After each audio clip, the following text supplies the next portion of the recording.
sacrifícios e ofertas não quiseste. Abriste os meus ouvidos, holocaustos e ofertas pelo pecado não requeres. Então eu disse: eis aqui estou, o rolo do livro está escrito a meu respeito. Agrada-me fazer a tua vontade, ó Deus meu. A tua lei está dentro do meu coração. Proclamei as boas novas de justiça na grande congregação. Jamais cerrei os lábios. Tu sabes, Senhor. Não ocultei no coração a tua justiça. Proclamei a tua fidelidade e a tua salvação. Não escondi da grande congregação a tua graça e a tua verdade. Oremos. Pai bendito, nós agradecemos pela tua bondade e misericórdia. Nós te agradecemos, ó Deus, porque, em primeiro lugar, por intermédio do teu Filho Jesus Cristo, vieste ao mundo para fazer o maior de todos os sacrifícios, para que nós pudéssemos ter acesso ao Senhor, para que nessa manhã nós pudéssemos te adorar em liberdade, para que nessa manhã pudéssemos levantar a nossa voz ao Senhor, Pai, para que nesse dia nós pudéssemos nos reunir no teu nome, e nós pudéssemos manifestar o amor pelo Senhor, pudéssemos manifestar a alegria da salvação, e pudéssemos, Pai, entregar as nossas vidas ao Senhor como sacrifício vivo, santo e agradável. Obrigado, Pai, porque o maior de todos os holocaustos foi feito. E agora, Pai, nós podemos nos agradar de fazer a tua vontade. Nós temos, ó Deus, pelo teu Espírito, a tua lei no nosso coração. Nós podemos, ó Deus, nessa manhã, abrir a nossa boca e proclamar as boas novas da justiça de Jesus Cristo, Pai. Muito obrigado. Obrigado por tantos privilégios, por tanta graça, por tanta misericórdia. Que a tua justiça seja presente e clara nas nossas vidas, assim como foi manifesta absolutamente no teu Filho Jesus. Que nós, ó Deus, teu povo, nessa manhã, proclamemos a tua graça e a tua verdade. É a oração que faz o teu povo, a oração que faz a tua igreja, no nome desse Redentor que nós temos, o Senhor Jesus Cristo. Amém.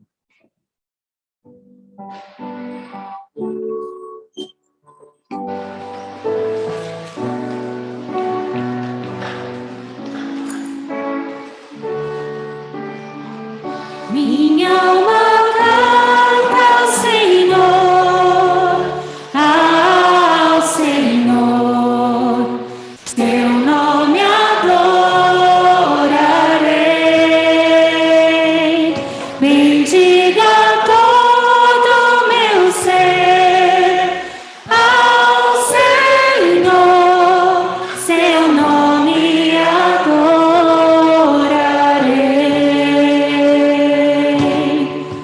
O sol nasceu, surge um novo dia. Eu canto a ti uma nova canção. E seja o que for ou que está diante de mim, eu cantarei até o anoitecer. Minha alma canta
Por toda eternidade eu vou cantar.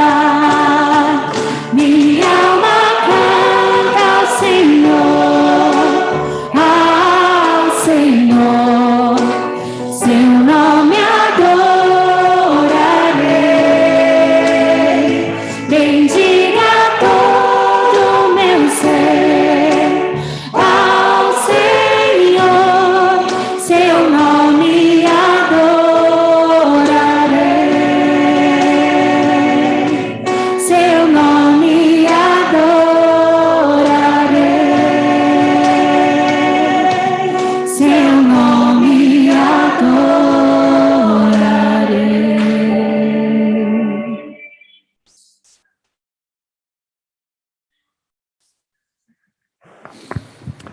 Porque Cristo, quando nós ainda éramos fracos, morreu no seu tempo pelos ímpios. Dificilmente alguém morreria por um justo, embora por uma pessoa boa, alguém talvez tenha coragem para morrer. Mas Deus prova o seu próprio amor para conosco, pelo fato de Cristo ter morrido por nós, quando ainda éramos pecadores. Logo, muito mais agora, sendo justificados pelo seu sangue, seremos por ele salvos da ira. Porque se nós, quando inimigos, fomos reconciliados com Deus, mediante a morte do seu Filho, muito mais, estando já reconciliados, seremos salvos pela sua vida. E não apenas isso, mas também nos gloriamos em Deus por meio do nosso Senhor Jesus Cristo, mediante o qual recebemos agora reconciliação. Muito mais de 10.000 razões para adorar. Deus Trino, nós te adoramos porque tu eres soberano, poderoso, Criador. Nós te adoramos, Santíssima Trindade, Pai, Filho e Espírito Santo, pois tu criaste todas as coisas. Sabemos pela tua revelação que sustenta todas as coisas com o poder da tua palavra, e que não há 1 milímetro sequer desse universo que não diga, é completamente meu. Sabemos que criaste todos nós para a sua própria glória. Em amor nos predestinaste para sermos santos, irrepreensíveis, conforme a imagem do teu Filho Jesus Cristo. Nele somos feitos novas criaturas. Te adoramos, pois em outros tempos falastes com teu povo, mediante várias maneiras, com nossos pais e os profetas, tendo como objetivo dar-nos a sua revelação especial, que é o teu Filho Jesus Cristo, por meio de quem criastes o mundo, por meio de quem reconciliastes todas as coisas, e por meio dele que fala hoje com o teu povo. Ele que é a palavra encarnada, que se revela a nós mediante a tua Escritura. Nós te adoramos, porque és santo, perfeito, eterno e imutável. Fizestes tudo de maneira em que reinas sobre todo o universo. Sendo assim, por essa perfeição faz todas as coisas de maneira perfeita, segundo a tua vontade. Sendo eterno, decretastes e governas todas as coisas. Criastes pelos teus decretos toda a história e todos os dias, antes mesmo de todos eles existirem. E de maneira imutável, como tu és, em meio a todas essas coisas, formastes para ti um povo, para a sua própria glória, um povo santo, um povo que antes era pecador e agora é chamado, somos chamados, povo que te adora, povo eleito, nação santa.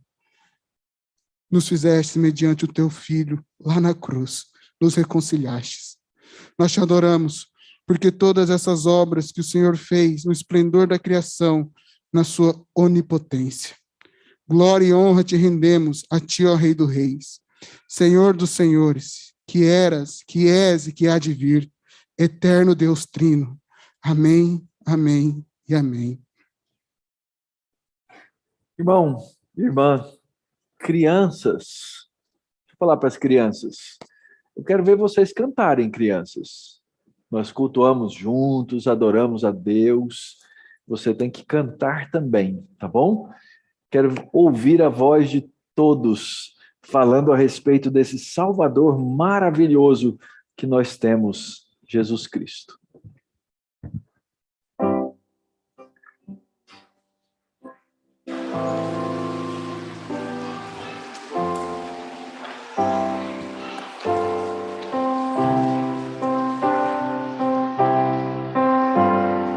Salvador maravilhoso,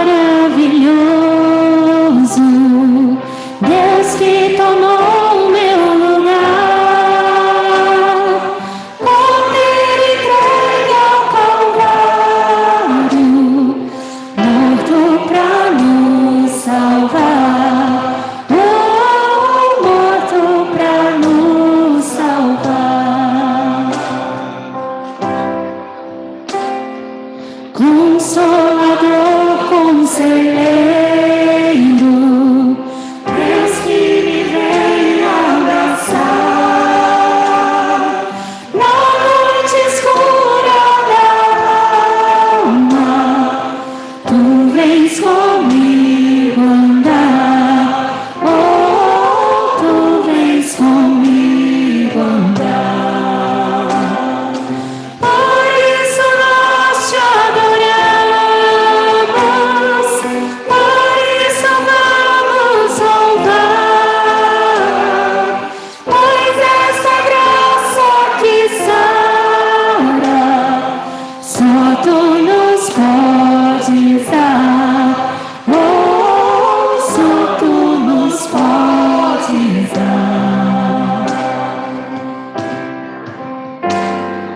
Pai poderoso e infinito, Deus que não cansa de amar, em meio às nossas fraquezas, nós vamos te buscar, nós vamos te buscar. Por isso nós te adoramos, por isso vamos louvar, pois essa graça que sara, só tu nos podes dar, só tu nos podes dar, só tu nos podes dar.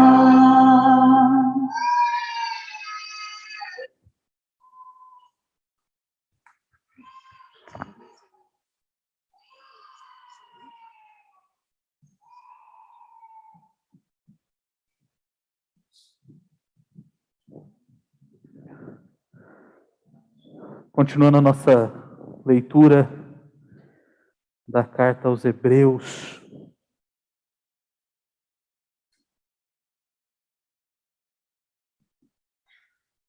Nós vamos ler agora o capítulo 2, seus 10 primeiros versos. A palavra do Senhor nos diz assim: por essa razão, importa que nos apeguemos com mais firmeza às verdades ouvidas, para que delas jamais nos desviemos. Porque se a palavra falada por meio de anjos se tornou firme, e toda transgressão ou desobediência recebeu justo castigo, como escaparemos nós, se não levarmos a sério tão grande salvação? Esta, tendo sido anunciada inicialmente pelo Senhor, depois nos foi confirmada pelos que a ouviram. Também Deus testemunhou juntamente com eles, por meio dos sinais, prodígios, vários milagres e a distribuição do Espírito Santo segundo a sua vontade. Pois não foi a anjos que Deus sujeitou o mundo que há de vir, sobre o qual estamos falando. Pelo contrário, alguém em certo lugar deu testemunho dizendo: que é o homem que dele te lembres, ou filho do homem que o visites, fizeste-o por um pouco menor do que os anjos, e de glória e de honra o coroaste. Todas as coisas sujeitaste debaixo dos seus pés. Ora, Ao lhe sujeitar todas as coisas, nada deixou fora do seu domínio. Nesse momento, porém, ainda não vemos todas as coisas a ele sujeitas. Vemos, porém, aquele que por um pouco foi feito menor que os anjos, Jesus, que por causa do sofrimento da morte foi coroado de glória e de honra, para que pela graça de Deus provasse a morte por todos. Porque convinha que Deus, por causa de quem e por meio de quem todas as coisas existem, conduzindo muitos filhos à glória, aperfeiçoasse, por meio de sofrimentos, o autor da salvação deles. Cristo é aquele que veio para nos redimir, para nos salvar, para fazer a mediação entre nós e Deus, para enfrentar a morte que estava destinada a nós, para que nós pudéssemos ter vida e para que nós pudéssemos viver em novidade de vida. Agora nós teremos alguns instantes de oração silenciosa. Eu quero te convidar para confessar os seus pecados ao Senhor. Quero te convidar para clamar ao Senhor por misericórdia e por graça. E clamar a Ele, aquele que deu o seu único filho para morrer no seu lugar, para que Ele te capacite a viver segundo a obra de Cristo. Vamos ter alguns instantes de oração silenciosa.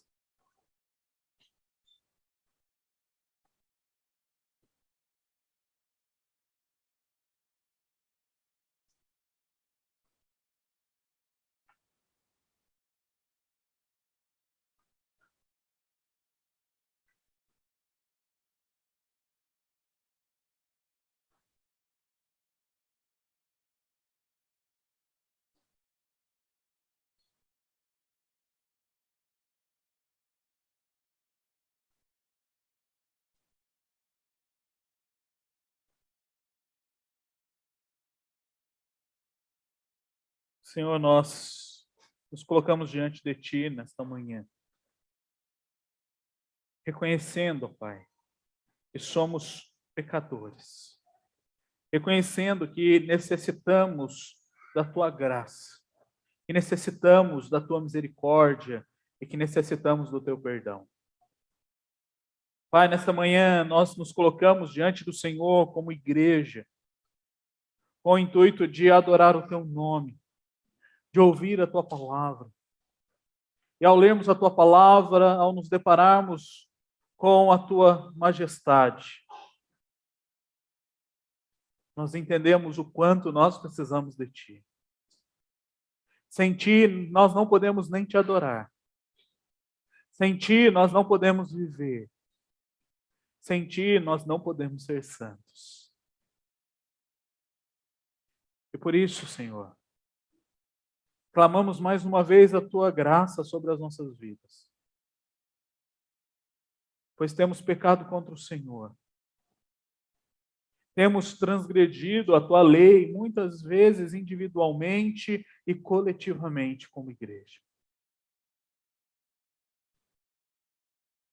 E pedimos, Pai, que o Senhor nos ajude a olharmos para os nossos corações e que o Senhor nos ajude como igreja a ajudarmos uns aos outros a olharem para si e entenderem o problema que há dentro deles. E que juntos nós possamos olhar para Ti, reconhecendo que sem o Senhor nada temos, nada podemos fazer. Sem o Senhor nada somos. Pai, pedimos perdão pelos nossos pecados, sabendo que o Senhor é o único que pode nos perdoar os pecados e nos purificar de toda a injustiça. E na certeza de que recebemos o Teu perdão por causa da obra eficaz de Cristo, nós clamamos a Ti por misericórdia, para nos ajudar a desenvolvermos a santificação, a vivermos em novidade de vida, para que sejamos santos, assim como o Senhor o é. Essa oração que fazemos, em nome do Teu Filho amado, Jesus Cristo. Amém. Amém. Queridos, nós vamos cantar declarando essa verdade. Que para sermos santos, nós precisamos investir tempo, tendo relacionamento com Deus e dependendo dele. Vamos todos juntos adorarmos ao Senhor.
Eu quero convidá-los para abrir a palavra de Deus lá no terceiro livro de Moisés, no livro de Levítico.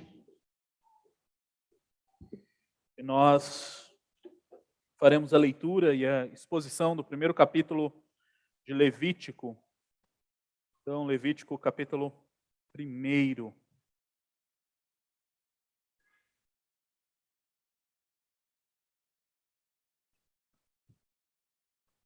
Levítico, capítulo 1. Eu farei a leitura deste texto e peço aos irmãos que acompanhem atentamente.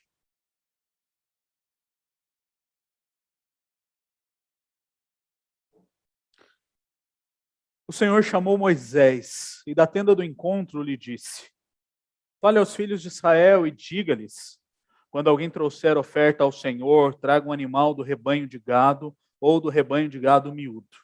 Se a oferta for holocausto do rebanho de gado, o homem trará um macho sem defeito. Ele o trará à porta da tenda do encontro, para que o homem seja aceito diante do Senhor. Porá a mão sobre a cabeça do holocausto, para que seja aceito a favor dele, para a sua expiação. Depois matará um novilho diante do Senhor. Os filhos de Arão, os sacerdotes, apresentarão sangue e o aspergirão ao redor sobre o altar que está diante da porta da tenda do encontro. Então ele tirará o couro do animal e o cortará em pedaços. E os filhos do sacerdote Arão acenderão fogo sobre o altar e porão em ordem lenha sobre o fogo. Também os filhos de Arão, os sacerdotes, colocarão em ordem os pedaços, a saber, a cabeça e a gordura, sobre a lenha que está no fogo sobre o altar. Porém, as entranhas e as pernas, o sacerdote as lavará com água e queimará tudo isso sobre o altar. É holocausto, oferta queimada de aroma agradável ao Senhor. Se a oferta for de gado miúdo, de carneiros ou de cabritos para o holocausto, trará um macho sem defeito e matará o animal ao lado do altar, para o lado norte, diante do Senhor. Os filhos de Arão, os sacerdotes, aspergirão o seu sangue sobre o altar ao redor. Depois ele o cortará em pedaços, junto com a cabeça e a gordura. E o sacerdote os porá em ordem sobre a lenha que está no fogo sobre o altar. Porém, as entranhas e as pernas serão lavadas com água, e o sacerdote oferecerá tudo isso e o queimará sobre o altar. É holocausto, oferta queimada de aroma agradável ao Senhor. Se a oferta ao Senhor for holocausto de aves, trará a sua oferta de rolinhas ou de pombinhos. O sacerdote a trará ao altar, destroncará a cabeça da ave sem a separar do pescoço e a queimará sobre o altar. O sangue da ave ele o fará correr na parede do altar. Tirará o papo com as suas penas e o jogará junto no altar, para o lado leste, no lugar da cinza. Então abrirá a árvore, puxando pelas asas, mas sem separá-la em duas metades. O sacerdote a queimará sobre o altar, em cima da lenha que está no fogo. É holocausto, oferta queimada, de aroma agradável ao Senhor. Vamos orar? Senhor, nós te agradecemos pela tua palavra. Nós te agradecemos, pois o Senhor é misericordioso e bondoso e nos permite lermos audivelmente, de portas abertas, e nos permite juntos nos reunirmos como igreja para aprendermos mais sobre o seu relacionamento com o seu povo e como o Senhor é justo e gracioso. Nós queremos, Senhor, nesta manhã, clamarmos pela tua boa mão sobre nós. E que possamos, ao entendermos a tua palavra, termos disposição de aplicá-la e de consagrarmos as nossas vidas ao Senhor. Essa é a oração que nós fazemos, em nome do teu Filho amado, Jesus Cristo. Amém. Amém. Queridos, muitas vezes quando uma pessoa vai imitar a outra, no processo de criar a sua imitação, ela começa a observar as manias do outro. Ela começa a observar os tiques, ela começa a observar a rotina, ela começa a observar os rituais. E dificilmente há alguém aqui entre nós que não tenha uma mania sequer.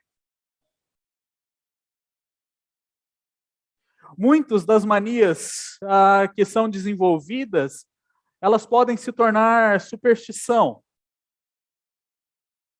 Mas há algo interessante quando nós passamos a observar as nossas manias e passamos a observar as manias daqueles que estão ao nosso redor. E por mais que muitas vezes elas não pareçam fazer muito sentido para nós, elas vão ter um significado para aquele que a desenvolve. Vai ter uma razão que leva aquela pessoa a fazer o que ela faz.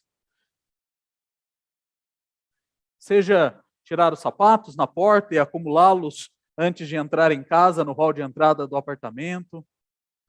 Seja ordenar as suas coisas, os seus objetos em cima da mesa em um determinado nível.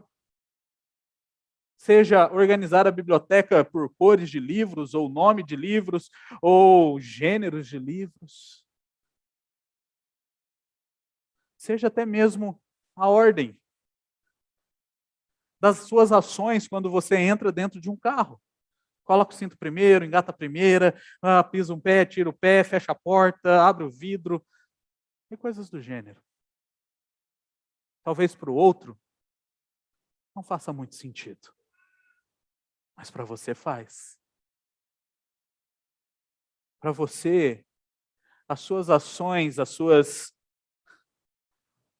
ações ordenadas, fazem todo sentido. Queridos, nós estamos iniciando o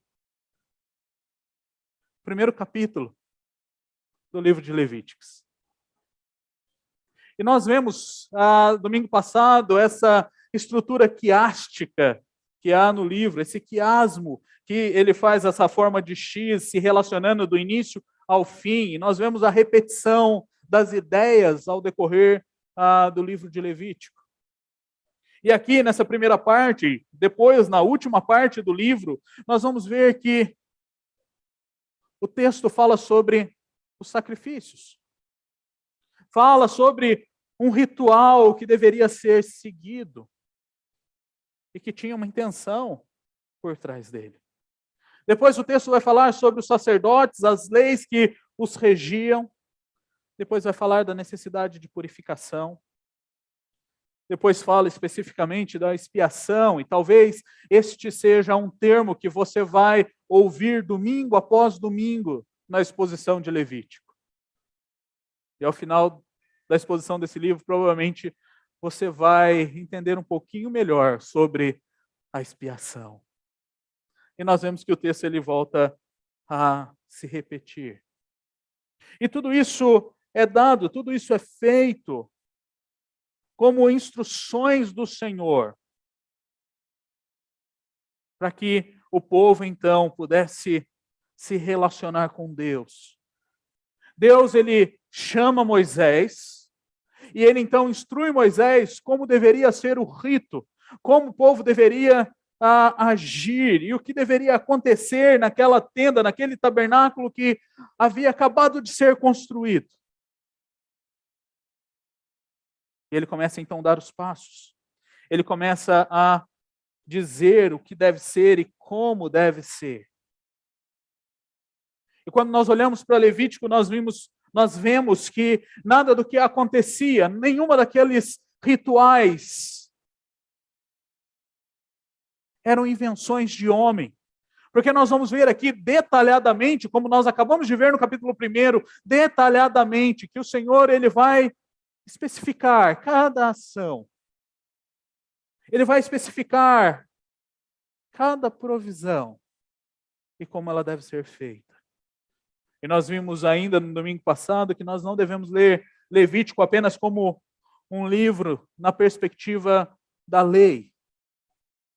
Mas nós devemos ler esse livro que muitas vezes pode não parecer tão claro numa primeira leitura a partir da perspectiva da graça. De como Deus graciosamente conduz o seu povo e gera a provisão para o seu povo. E quando nós nos deparamos com essa realidade, este é o cenário que nós encontramos em Israel. Este é o cenário que nós encontramos ali no deserto. Aquele povo esteve próximo ao Senhor quando Moisés então estava no Sinai. E domingo passado nós fomos lembrados que o tabernáculo ele seria a simbologia deste Sinai caminhando com o povo.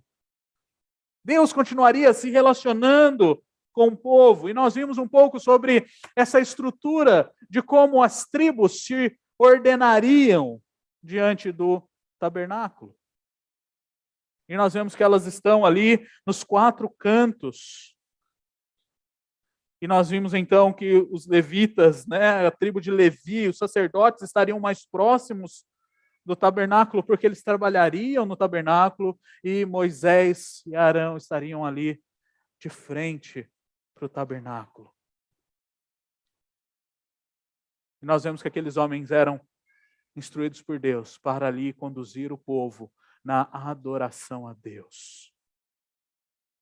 Conduzir o povo no relacionamento pactual com Deus. E o tabernáculo, então, ele simbolizava a presença de Deus no meio daquele povo.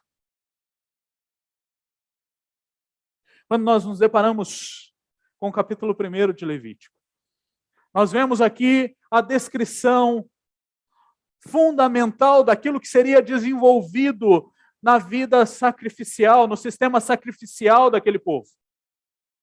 Aqui nós temos o primeiro fundamento sendo lançado, e a prática que eles deveriam ter em relação ao relacionamento íntimo que eles teriam com Deus. E aqui nós podemos observar algumas coisas neste capítulo. E a primeira delas e aqui reforçando aquilo que nós vimos na semana passada, e entendendo aqui na exposição deste texto, que Deus, Ele revela a sua palavra a nós, e Ele nos convida para um encontro. Este texto ele começa com uma partícula no hebraico, mostrando a continuidade com o que estava anteriormente. Então seria como se nós terminássemos de ler o livro de Êxodo, e ali naquele momento, então quando Moisés está diante do Senhor, não podendo entrar mais na tenda do encontro, o Senhor o convoca, o Senhor o chama. O chama para, mais uma vez, para que mais uma vez Moisés fosse mediador.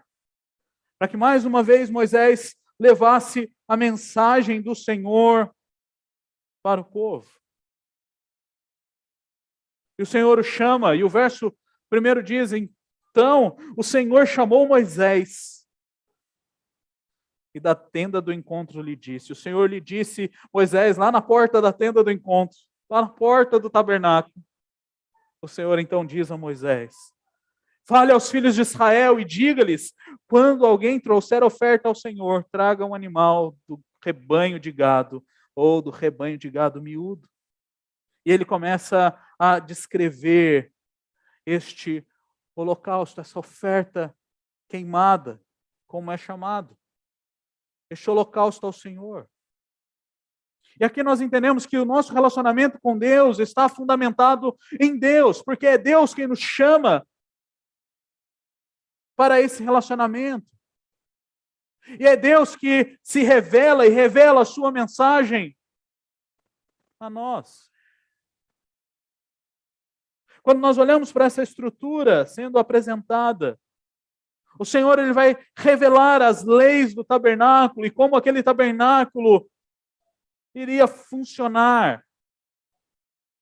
Como aqueles homens que foram separados por ele iriam então conduzir a vida litúrgica do povo. E o povo então viveria sua vida ao redor do tabernáculo para viver liturgicamente, para viver em adoração ao Senhor. E aqui, quando nós olhamos para aquele lugar, quando nós olhamos para a tenda do encontro, nós vamos ser lembrados que na tenda do encontro, Deus ele revela a sua palavra.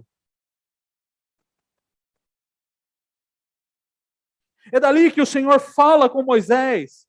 É dali que o Senhor então instrui. É dali que o Senhor então conduz o seu povo de acordo com a sua santa vontade. Mas nós vemos também que aquele lugar, que a tenda do encontro, seria o lugar da adoração. E essa adoração iria ocorrer através do sacrifício. E ela iria ocorrer através do trabalho dos sacerdotes. E aquele povo, então, deveria praticar e exercitar a palavra que o Senhor havia dado a Moisés. E quando nós olhamos para a palavra que Deus dá a Moisés e para este convite para esse relacionamento pessoal com Ele, o Senhor diz, olha, esse relacionamento só vai ocorrer por meio do sacrifício. Esse relacionamento só vai ser real por meio de uma oferta, por meio do holocausto. E aqui o nosso texto, ele vai mostrar logo no seu início, esta estrutura de oferta que seria oferecida ao Senhor. E ele vai então estabelecer aqui 3 tipos de ofertas. Ele vai falar da oferta do gado, que seriam ali o touro, né, o boi. Ele vai falar do gado miúdo, que seriam os rebanhos menores de ovelhas, carneiros, cordeiros. E ele vai falar de um terceiro tipo, que seriam as aves. E ele vai descrever como cada uma dessas ofertas deveria ser apresentada diante do Senhor ali na tenda do encontro. E de como o sacerdote iria proceder para então fazer esta reunião, essa mediação entre Deus e o povo.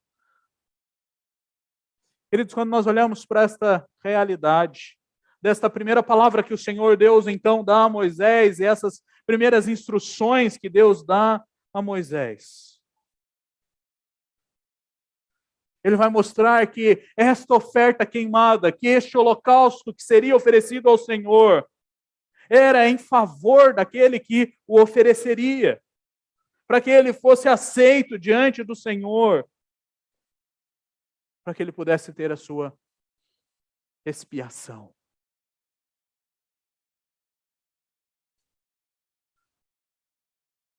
E aqui é um ponto importante quando nós entendemos este objetivo desta instauração deste sistema sacrificial.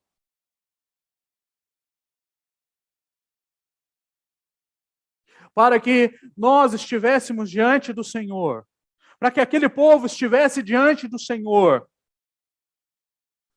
um sacrifício era exigido. O Deus que nós servimos é um Deus justo. E se nós voltarmos os nossos olhos lá para Gênesis, nós vamos ver ali as consequências do pecado, e nós vamos ver que a consequência do pecado é a morte.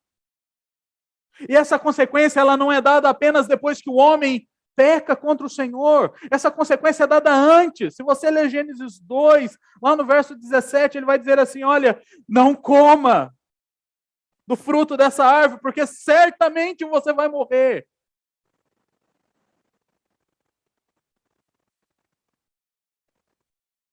E o homem comeu.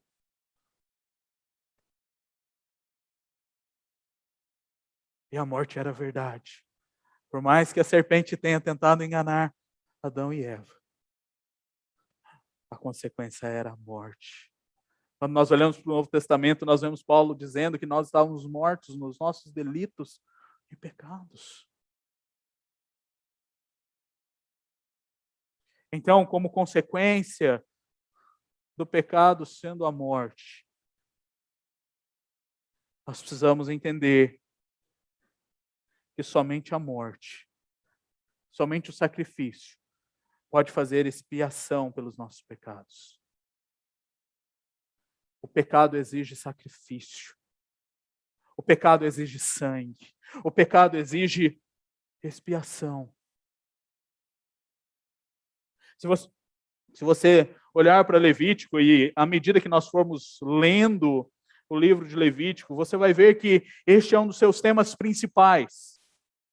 Tanto que ele vai chegar ao auge do capítulo, lá no capítulo do livro, lá no capítulo 16, falando especificamente sobre a expiação.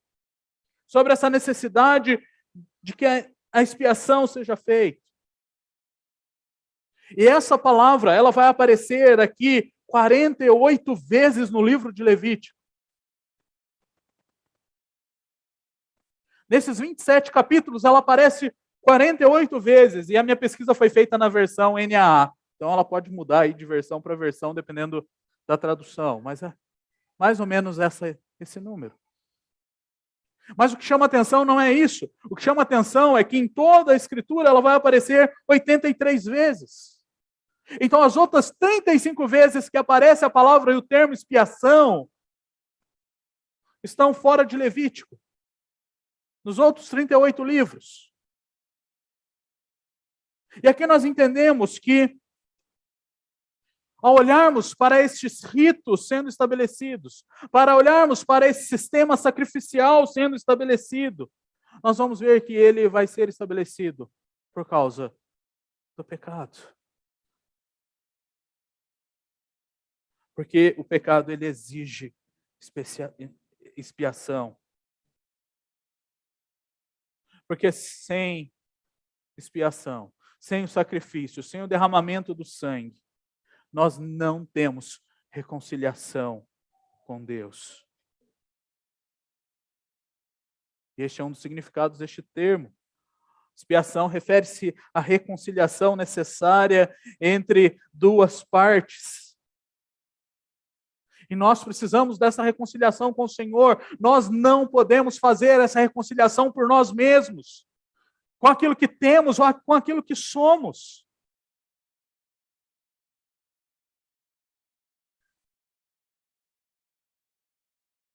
Ali o sacrifício era necessário. E quando nós olhamos para a Escritura, nós vamos ver que um sacrifício foi necessário para que hoje nós tivéssemos livre acesso à presença de Deus.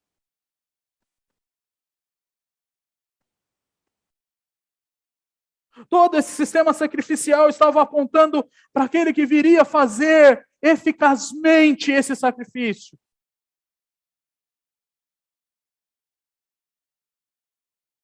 E Deus, então, na sua justiça, Ele exige o sacrifício. E Ele vai, então, formalizar, e Ele vai simbolizar a expiação pelos pecados, por meio deste sistema sacrificial. Por meio desse sistema no qual uma vida precisaria ser dada em troca de outra vida.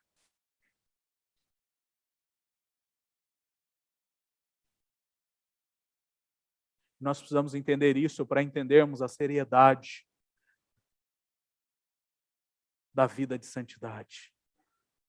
Nós precisamos entender o preço do nosso pecado para que nós possamos desenvolver uma vida dependendo daquele que pagou esse preço que nós não poderíamos pagar. Deus, Ele é justo. Mas Deus é gracioso. E aqui em Levítico nós vemos, através desse sistema sacrificial, o Senhor, além de demonstrar a sua justiça, Ele demonstra a sua graça. E Ele demonstra a sua graça providenciando o meio.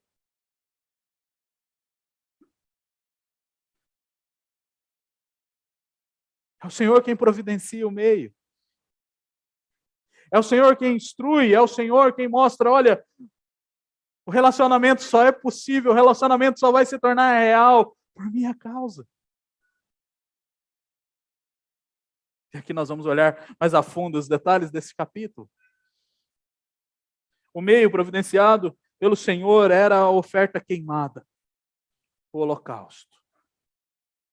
E ali nós podemos ver uma descrição de 3 tipos de animais sendo apresentados. E aqui nós vemos mais uma vez a manifestação da graça sobre a vida do seu povo. O Senhor olha para o seu povo e diz assim, ok, todos vocês poderão oferecer sacrifício, todos vocês poderão entregar o holocausto.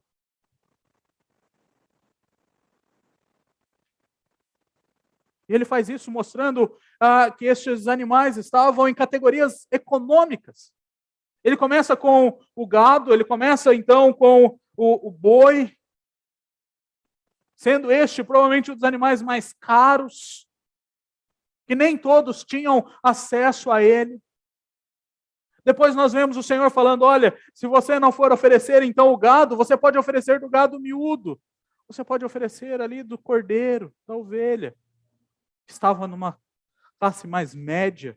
Tanto que essa foi uma das ofertas mais praticadas. Que depois lá no templo, quando Neemias volta para Jerusalém, ele fala, olha, cadê o portão das ovelhas? Mas ele diz, se você não vai ter o boi, se você não vai ter ali o cordeiro, você pode trazer as rolinhas ou os pombos. Eram animais comuns, fácil. E se você não tem condições financeiras, você pode oferecer holocausto ao Senhor.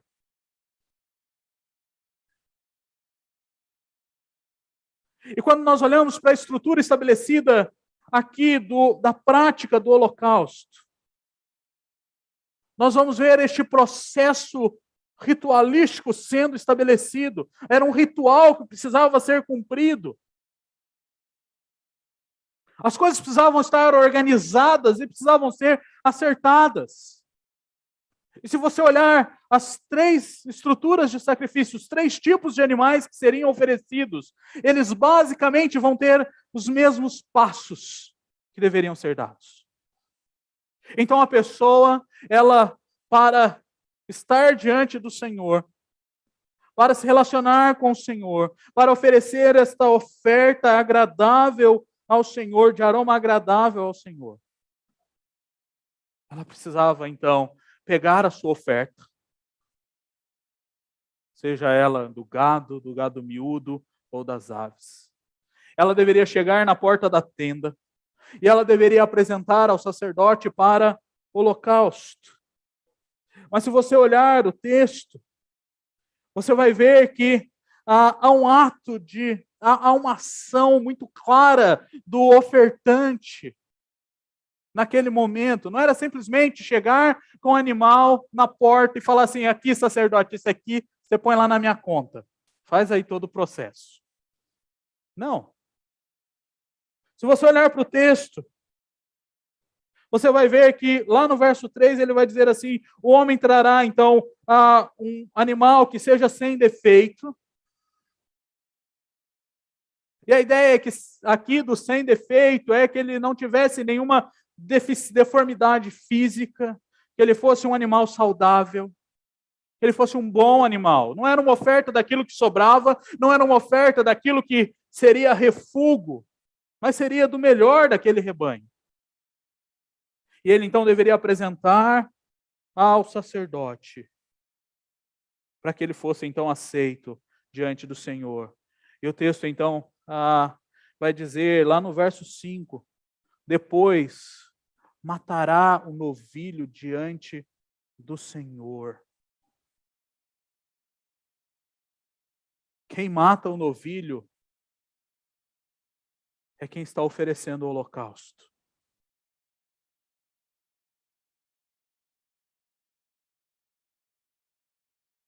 Ele precisaria matar aquele animal, porque a morte era exigida.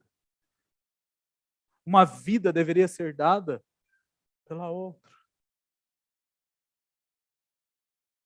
O sacerdote então pegaria o sangue daquele animal e aspergeria o sangue daquele animal. E depois o ofertante teria que desmantelar aquele animal, separar os membros, tirar a pele. E o sacerdote então depois queimava a carne daquele animal.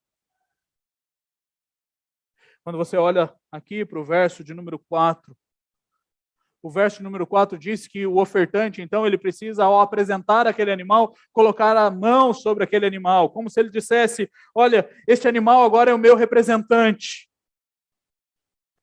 E o que acontecerá com ele deveria estar acontecendo comigo. Ele é o meu substituto.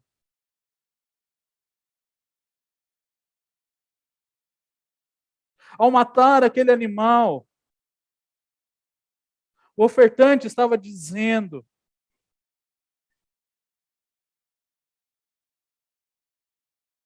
que o sangue estava sendo derramado para que ele pudesse estar diante do Senhor.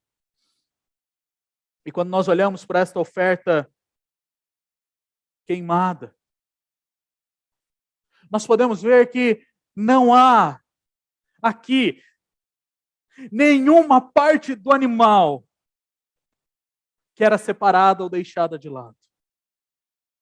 Todas as partes do animal deveriam ser queimadas. Todas as partes daquele animal deveriam ser consagradas ao Senhor.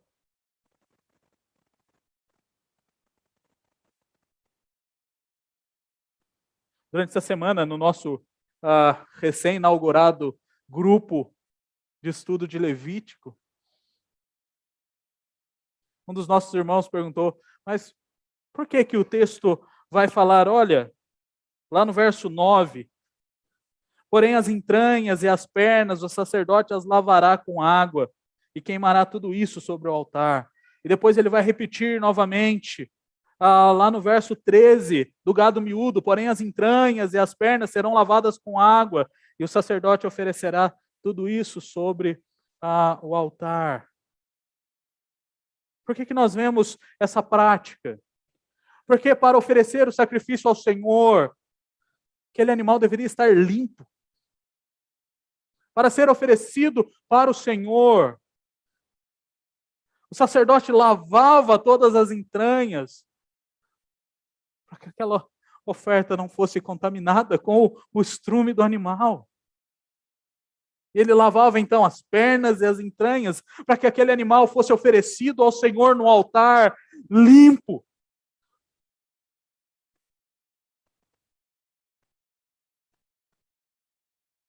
Queridos, quando nós olhamos para essa prática sacrificial, para esse sistema estabelecido pelo Senhor,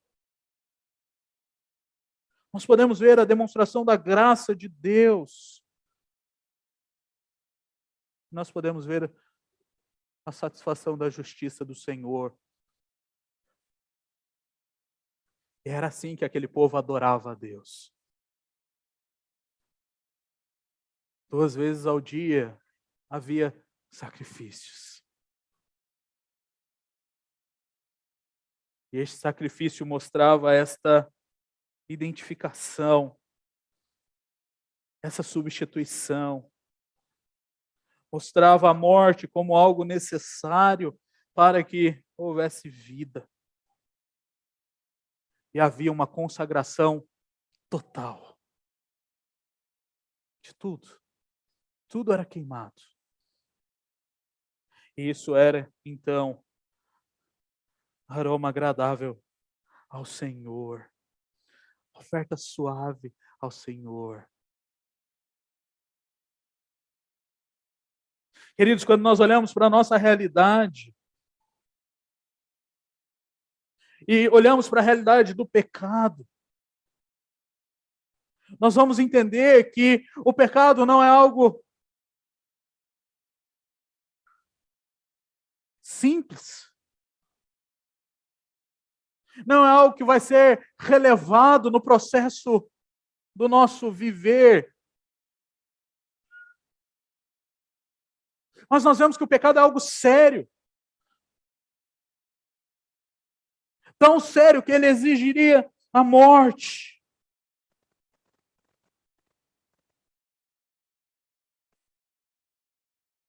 Mas aquele povo ia continuar fazendo sacrifícios.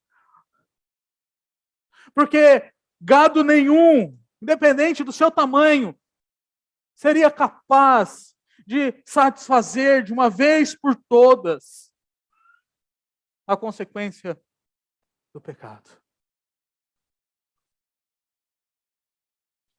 Queridos, quando nós olhamos lá para Romanos, nós vamos ver que todos pecaram.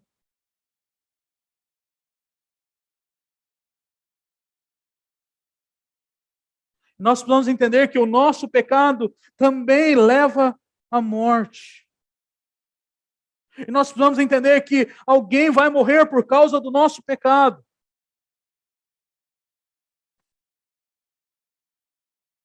Ou nós morreremos por nossos pecados, ou seremos separados de Deus para sempre. Ou um sacrifício morrerá por nossos pecados. E Deus, Ele vai providenciar o meio, Ele vai providenciar o sacrifício para que nós não precisemos enfrentar a morte.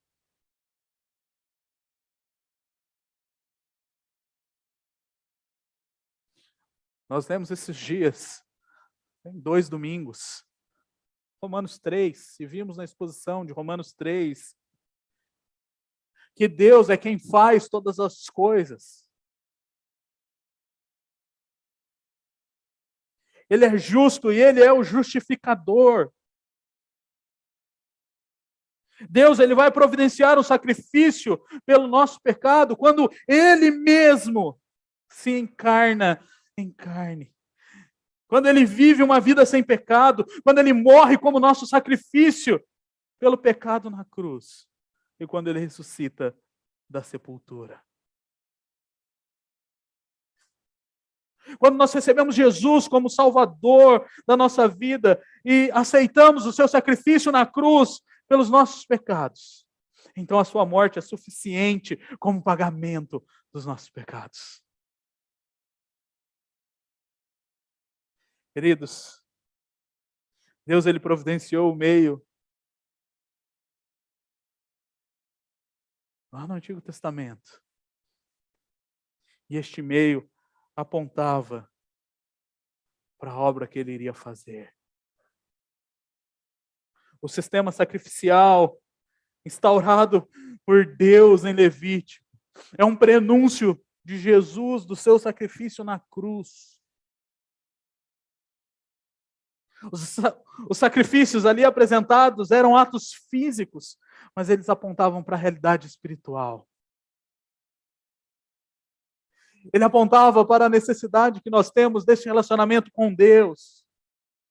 Eles apontavam para a santidade de Deus e para a necessidade da remoção do pecado na vida do povo de Deus. E para que nós estejamos diante do Senhor, o pecado ele precisa ser então removido.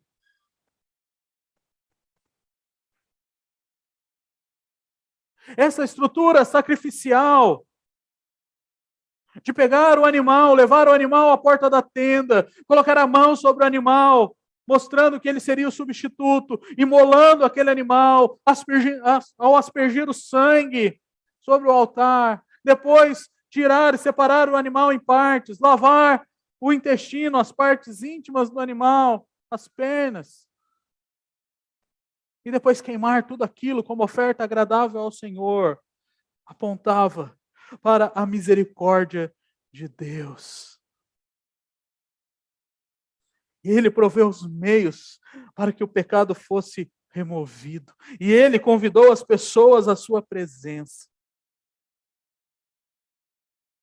E o ato de oferecer o sacrifício pelo pecado mostra a disposição do adorador de se consagrar ao Senhor, de viver um relacionamento real com Deus. E aquilo bastava. Semana passada, a Verano Mauro usou aqui a ilustração do estádio. E ele concluiu a sua ilustração falando que ter a posse do ingresso deve te levar à convicção de que você pode ter acesso àquele estádio. E queridos, ao entregarem o holocausto, ao entregarem o animal, eles deveriam viver pela fé, na certeza de que eles estariam na presença do Senhor.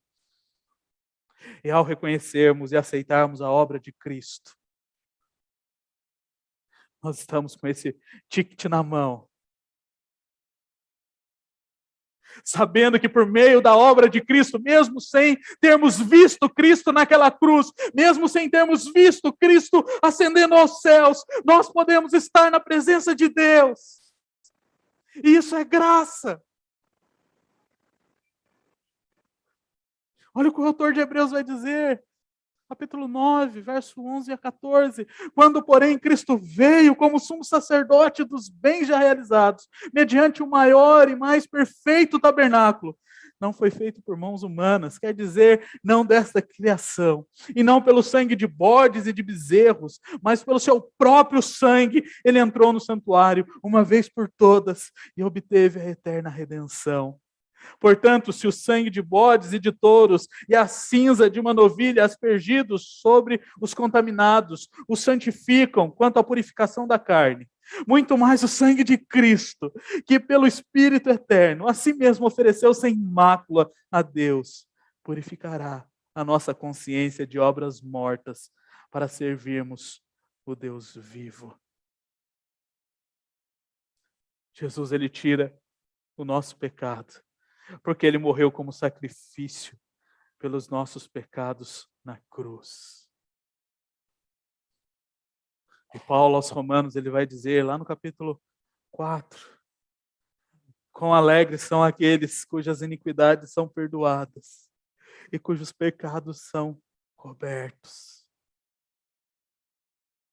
Queridos, é uma alegria saber que nós não precisamos mais oferecer holocausto.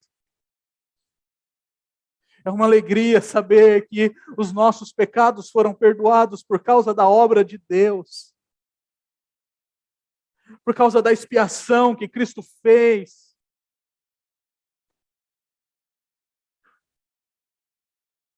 E quando morremos com Cristo, nós somos ressuscitados com Ele.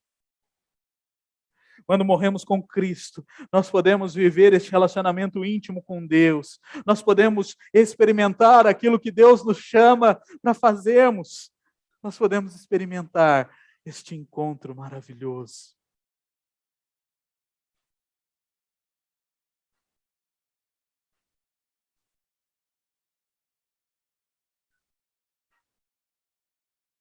Queridos, diferentes das suas manias,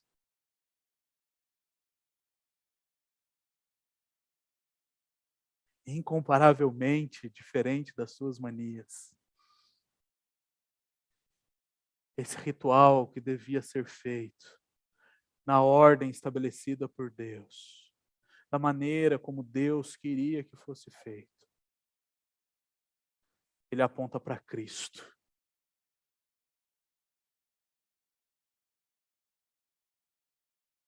Então, como cristão, você deveria desenvolver novas manias.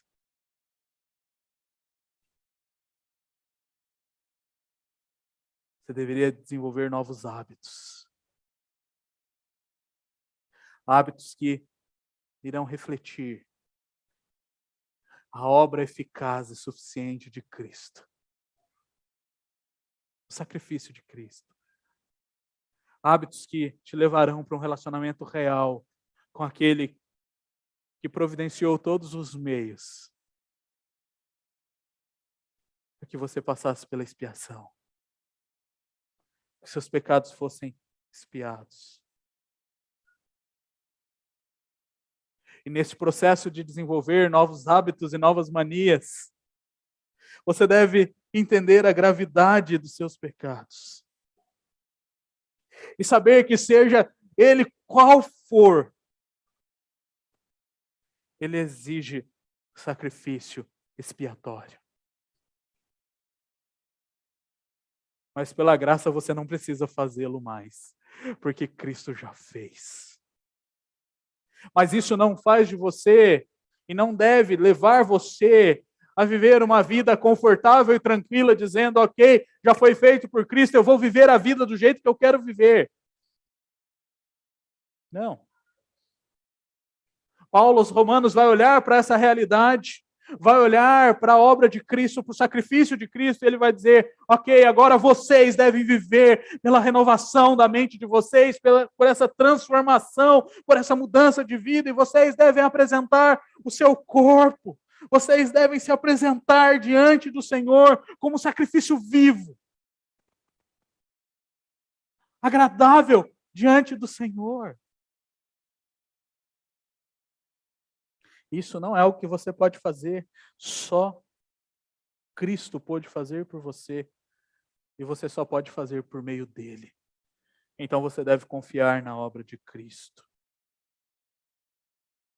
Você deve consagrar ao Senhor a sua vida.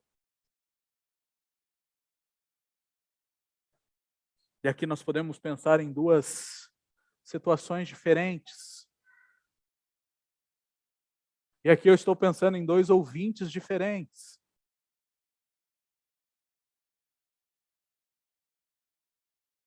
Se você está ouvindo hoje o Evangelho pela primeira vez, ou se você veio aqui agora aprender sobre o Evangelho. Deixa eu dizer para você, você precisa de Cristo. Não há ritual nenhum que vai te levar a um relacionamento com Deus. Você pode ficar horas, dias, meses, anos em jejum e meditação, que sem Cristo você não desenvolverá a sua vida espiritual.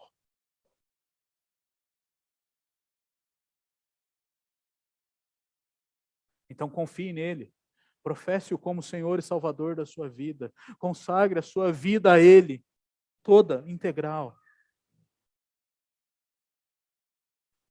E um segundo ouvinte, você que já fez esse primeiro processo, esse primeiro passo. Lembre-se que você precisa desenvolver a sua salvação e você deve desenvolver a santificação.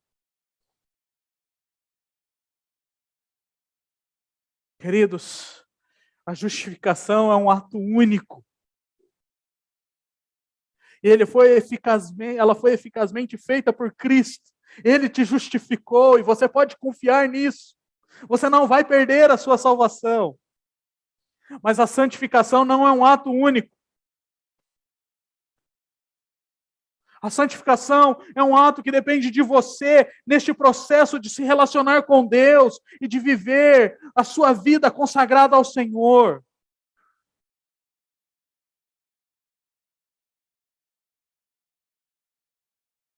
Então você precisa viver pela transformação da sua mente.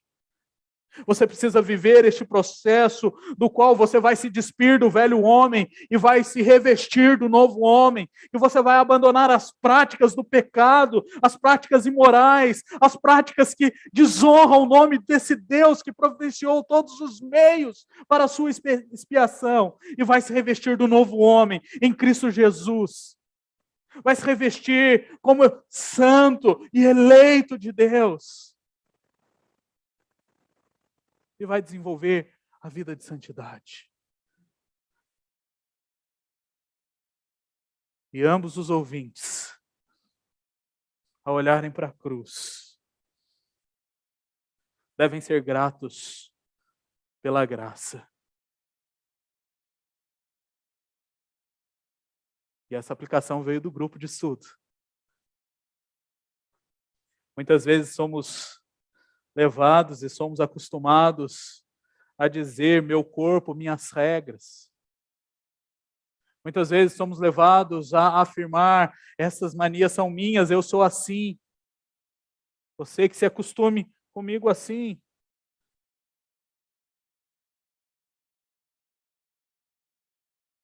Eu acho que por ter essa ideia autocentrada, eu posso chegar diante de Deus de qualquer jeito.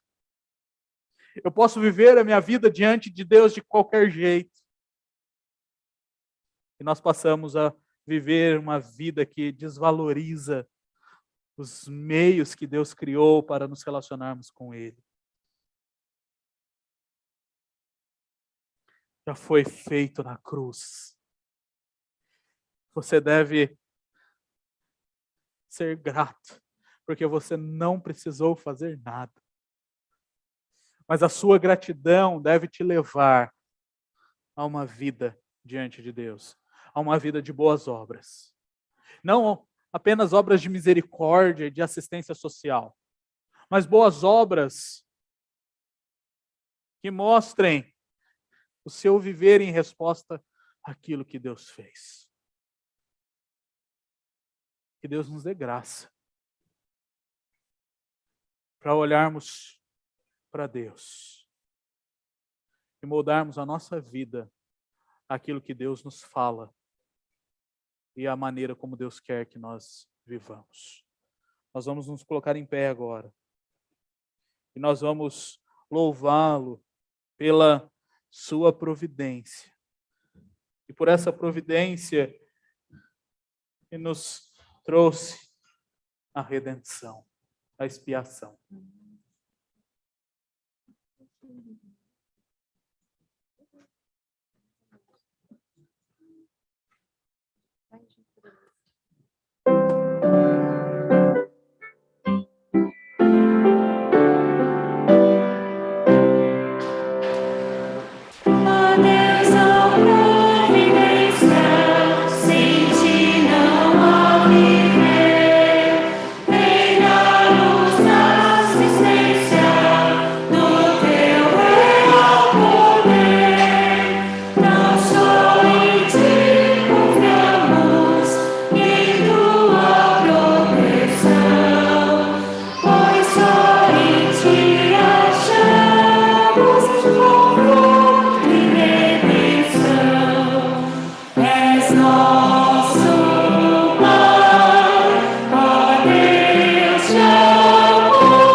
Agradecemos, ó Deus bendito, tua graciosa providência, a tua mão poderosa, a tua voz cheia de misericórdia, que nos trouxe a verdade e a revelação a respeito de quem tu és e de como devemos te adorar.